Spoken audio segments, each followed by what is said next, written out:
Hey kiddos, today we are going to read chapter 6 and 7 of Holes.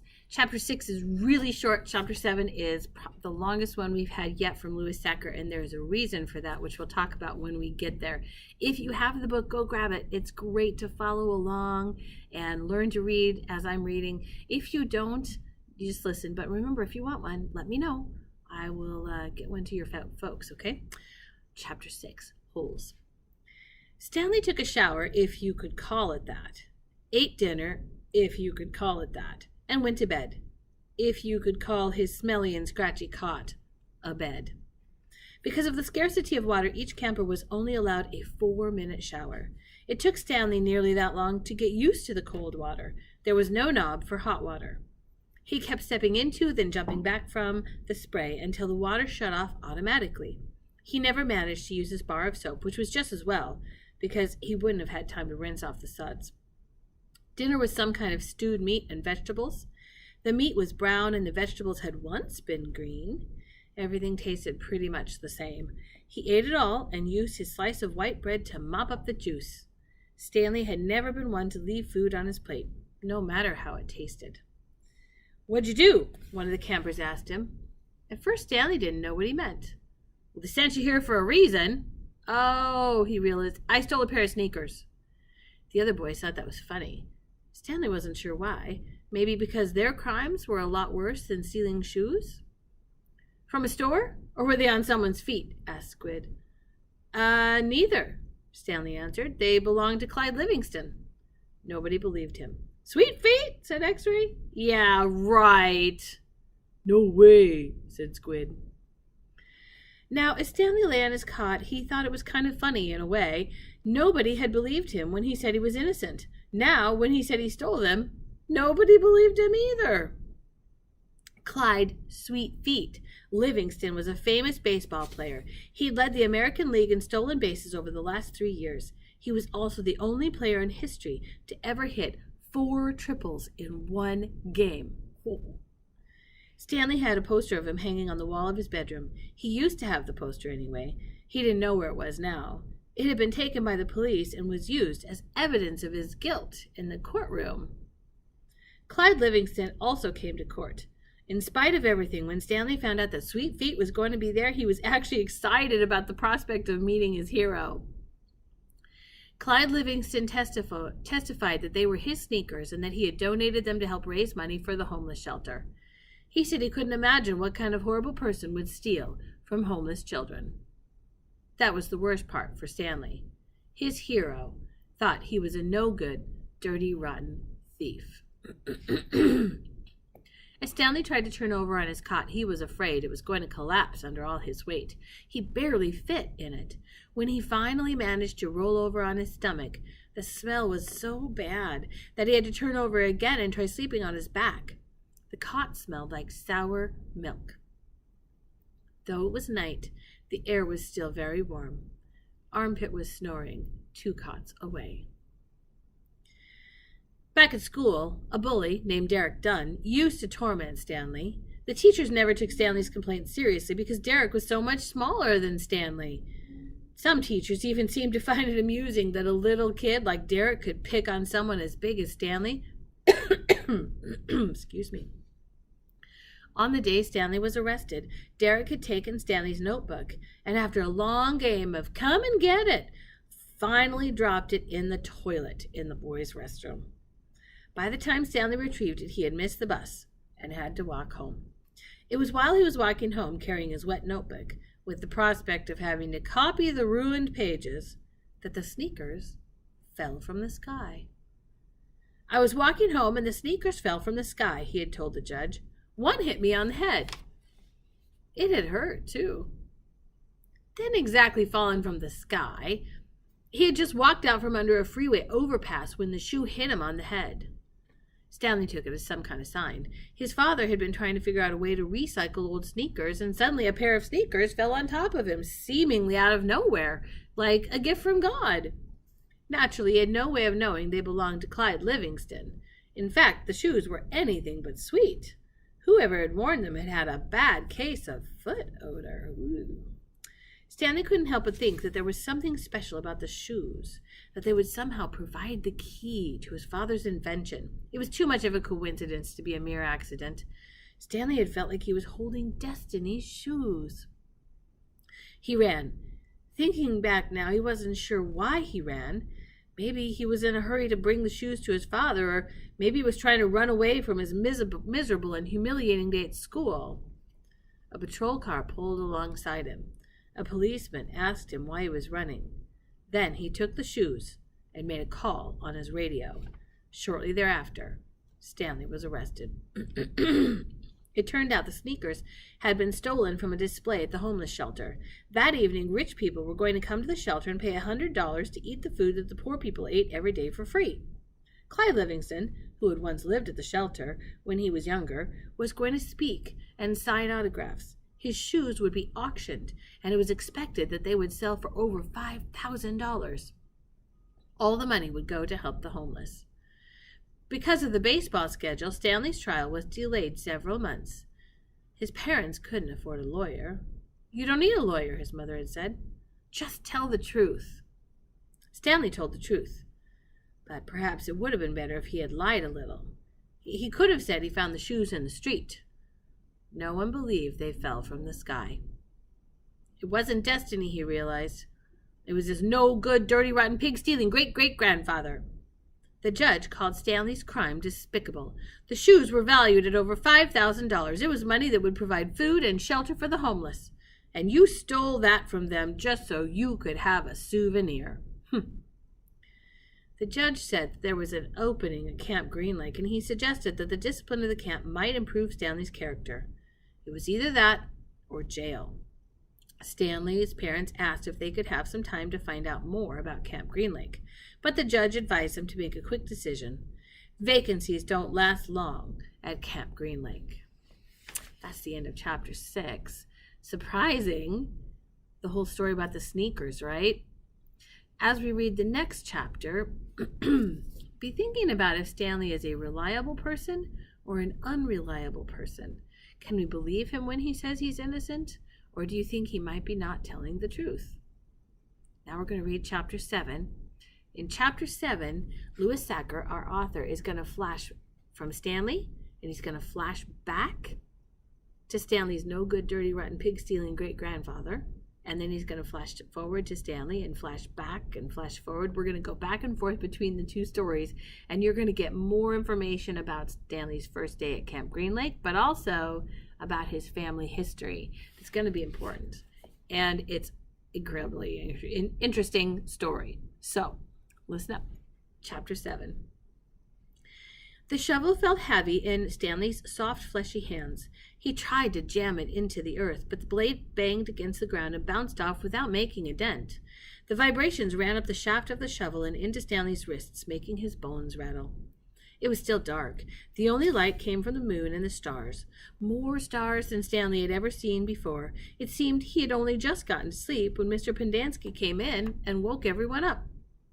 Using all his might, he brought the shovel back down onto the dry lake bed. The force stung his hands but made no impact on the earth. He wondered if he had a defective shovel. He glanced at Zero, about 15 feet away, who scooped out a shovelful of dirt and dumped it on a pile that was almost already a foot tall. For breakfast, they'd been served some kind of lukewarm cereal. The best part was the orange juice. They each got a pint carton. The cereal actually didn't taste too bad, but it had smelled just like his cot. Then they filled their canteens, got their shovels, and were marched out across the lake. Each group was assigned a different area. The shovels were kept in a shed near the showers. They all looked the same to Stanley, although X-Ray had his own special shovel, which no one else was allowed to use. X-Ray claimed it was shorter than the others, but if it was only by a fraction of an inch. The shovels were 5 feet long from the tip of the steel blade to the end of the wooden shaft. Stanley's hole would have to be as deep as his shovel, and he'd have to be able to lay the shovel flat across the bottom in any direction. That was why X-Ray wanted the shortest shovel. The lake was so full of holes and mounds that it reminded Stanley of pictures he'd seen of the moon.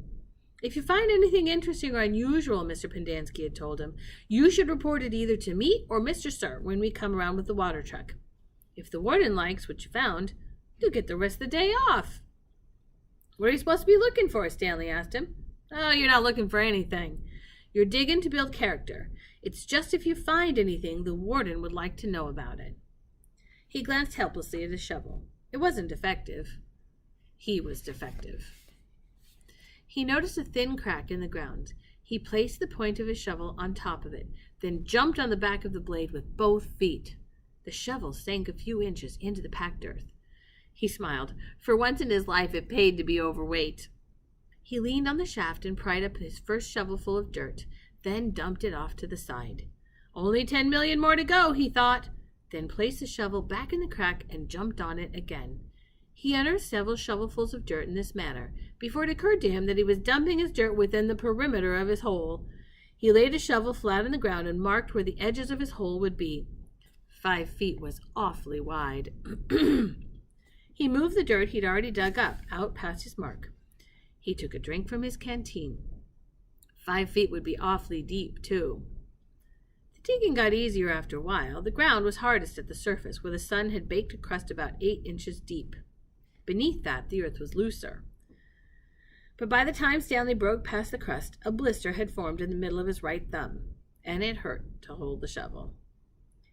Stanley's great-great-grandfather was named Ilya Yelnats. He was born in Latvia. When he was 15 years old, he fell in love with Myra Menke. He didn't know yet he was Stanley's great-great-grandfather. Myra Menke was 14. She would turn 15 in 2 months, at which time her father had decided she should be married. Elia went to her father to ask for her hand, but so did Igor Barkov, the pig farmer. Igor was 57 years old. He had a red nose and fat, puffy cheeks. I will trade you my fattest pig for your daughter, Igor offered. And what have you got? Myra's father asked Elia. A heart full of love, said Elia. I'd rather have a fat pig, said Myra's father. Desperate, Elia went to see Madame Zeroni, an old Egyptian woman who lived on the edge of the town. He'd become friends with her, though she was quite a bit older than him. She was even older than Igor Barkov. The other boys of his village liked to mud wrestle. Elia preferred visiting Madame Zeroni and listening to her many stories. Madame Zeroni had dark skin and a very wide mouth. When she looked at you, her eyes seemed to expand, and you felt like she was looking right through you. Elia, what's wrong? She asked, before he even told her he was upset. She was sitting in a homemade wheelchair. She had no left foot. Her leg stopped at her ankle. I'm in love with Myra Menke, Elia confessed, but Igor Barkov has offered to trade his fattest pig for her. I can't compete with that. Good, said Madame Zeroni. You're too young to get married. You've got your whole life ahead of you. But I'm in love. But I love Myra. Myra's head is as empty as a flower pot. But she's beautiful. So is a flower pot. Can she push a plow? Can she milk a goat? No, she is too delicate. Can she have an intelligent conversation? No, she is silly and foolish. Will she take care of you when you are sick? No, she is spoiled and will only want you to take care of her. So she is beautiful. So what? Tooey. Madame Zeroni spat on the dirt. She told Elia he should go to America. Like my son. That's where your future lies, not with Myra Menke. But Elia would hear none of that. He was 15, and all he could see was Myra's shallow beauty. Madame Zeroni hated to see Elia so forlorn. Against her better judgment, she agreed to help him. It just so happens my sow gave birth to a litter of piglets yesterday, she said. There is one little runt whom she won't suckle. You may have him. He would die anyway. Madame Zeroni led Elia around the back of her house where she kept her pigs. Elia took the tiny piglet, but he didn't see what good it would do him. It wasn't much bigger than a rat. He'll grow, Madame Zeroni assured him. Do you see that mountain on the edge of the forest? Yes, said Elia. On the top of the mountain there is a stream where the water runs uphill. You must carry the piglet every day to the top of the mountain and let it drink from the stream. As it drinks, you are to sing to him. She taught Elia a special song to sing to the pig. On the day of Myra's 15th birthday, you should carry the pig up the mountain for the last time. Then take it directly to Myra's father. It will be fatter than any of Igor's pigs. If it is that big and fat, asked Elia, how will I be able to carry it up the mountain? The piglet is not too heavy for you now, is it? Asked Madame Zeroni. Of course not, said Elia. Do you think it will be too heavy for you tomorrow? No. Every day you will carry the pig up the mountain. It will get a little bigger, but you will get a little stronger. After you give the pig to Myra's father, I want you to do one more thing for me. Anything, said Elia. I want you to carry me up the mountain. I want to drink from the stream, and I want you to sing that song to me. Elia promised he would. Madame Zeroni warned that if he failed to do this, he and his descendants would be doomed for all of eternity. At the time, Elia thought nothing of the curse. He was just a 15-year-old kid, and eternity didn't seem much longer than a week from Tuesday. Besides, he liked Madame Zeroni and would be glad to carry her up the mountain. He would have done it right then and there, but he wasn't strong enough yet. Stanley was still digging. His hole was about 3 feet deep, so you see we flashed back and now we're flashing forward to Stanley. His hole was about 3 feet deep, but only in the center. It sloped upward at the edges. The sun had only just come up over the horizon, but he already could feel its hot rays against his face. As he reached down to pick up his canteen, he felt a sudden rush of dizziness and put his hands on his knees to steady himself. For a moment he was afraid he would throw up, but the moment passed. He drank the last drop of water from his canteen. He had blisters on every one of his fingers and one in the center of each palm. Everyone else's hole was a lot deeper than his. He couldn't actually see their holes, but could tell by the size of their dirt piles. He saw a cloud of dust moving across the wasteland and noticed that the other boys had stopped digging and were watching it too. The dirt cloud moved closer, and he could see that it trailed behind a red pickup truck. The truck stopped near where they were digging, and the boys lined up behind it. X-ray in front, Zero at the rear. Stanley got in line behind Zero. Mr. Sir filled each of their canteens from a tank of water in the bed of the pickup. As he took Stanley's canteen from him, he said, "Well, this isn't the Girl Scouts, is it?" Stanley raised and lowered one shoulder. Mr. Sir followed Stanley back to his hole to see how he was doing. "You better get on with it," he said, "or else you're going to be digging in the hottest part of the day." He popped some sunflower seeds into his mouth, deftly removed the shells with his teeth, and spat them into Stanley's hole. Every day, Elia carried the little piglet up the mountain. All right, flashing back again, more of the story about his dirty, no-good, pig-stealing great-great-grandfather. Every day, Elia carried the little piglet up the mountain and sang to it as it drank from the stream. As the pig grew fatter, Elia grew stronger. On the day of Myra's 15th birthday, Elia's pig weighed over 50 stones. Madame Zeroni had told him to carry the pig up the mountain on that day as well, but Elia didn't want to present himself to Myra smelling like a pig. Instead, he took a bath. It was his second bath in less than a week. Then he led the pig to Myra's. Igor Barkov was there with his pig as well. "These are two of the finest pigs I've ever seen," Myra's father declared. He was also impressed with Elia, who seemed to have grown bigger and stronger in the last 2 months. "I used to think you were a good-for-nothing book reader," he said, "but I see now you could be an excellent mud wrestler." "May I marry your daughter?" Elia boldly asked. "First, I must weigh the pigs." Alas, poor Elia should have carried his pig up the mountain one last time. The 2 pigs weighed exactly the same. Oh dear. Okay, back to Stanley here. We're flashing forward again. Stanley's blisters had whipped open, and new blisters formed. He kept changing his grip on the shovel to try to avoid the pain. Finally, he removed his cap and held it between the shaft of his shovel and his raw hands. This helped, but digging was harder because the cap would slip and slide. The sun beat down on his unprotected head and neck. Though he tried to convince himself otherwise, he'd been aware for a while that his piles of dirt were too close to his hole. The piles were outside his 5-foot circle, but he could see he was going to run out of room. Still, he pretended otherwise and kept adding more dirt to the piles that he would eventually have to move. The problem was that when the dirt was in the ground, it was compacted. It expanded when it was excavated. The piles were a lot bigger than his hole was deep. It was either now or later. Reluctantly, he climbed up out of his hole and once again dug his shovel into his previously dug dirt. Myra's father got down on his hands and knees and closely examined each pig, tail to snout. Flashback.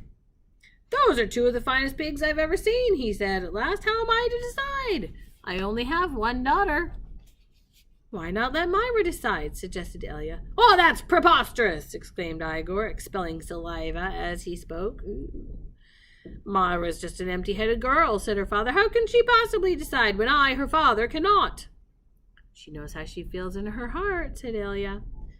Myra's father rubbed his chin. Then he laughed and said, "Why not?" He slapped Elia on the back. "It doesn't matter to me. A pig is a pig." He summoned his daughter. Elia blushed when Myra entered the room. "Good afternoon, Myra," he said. She looked at him. You're Elia, right?" she asked.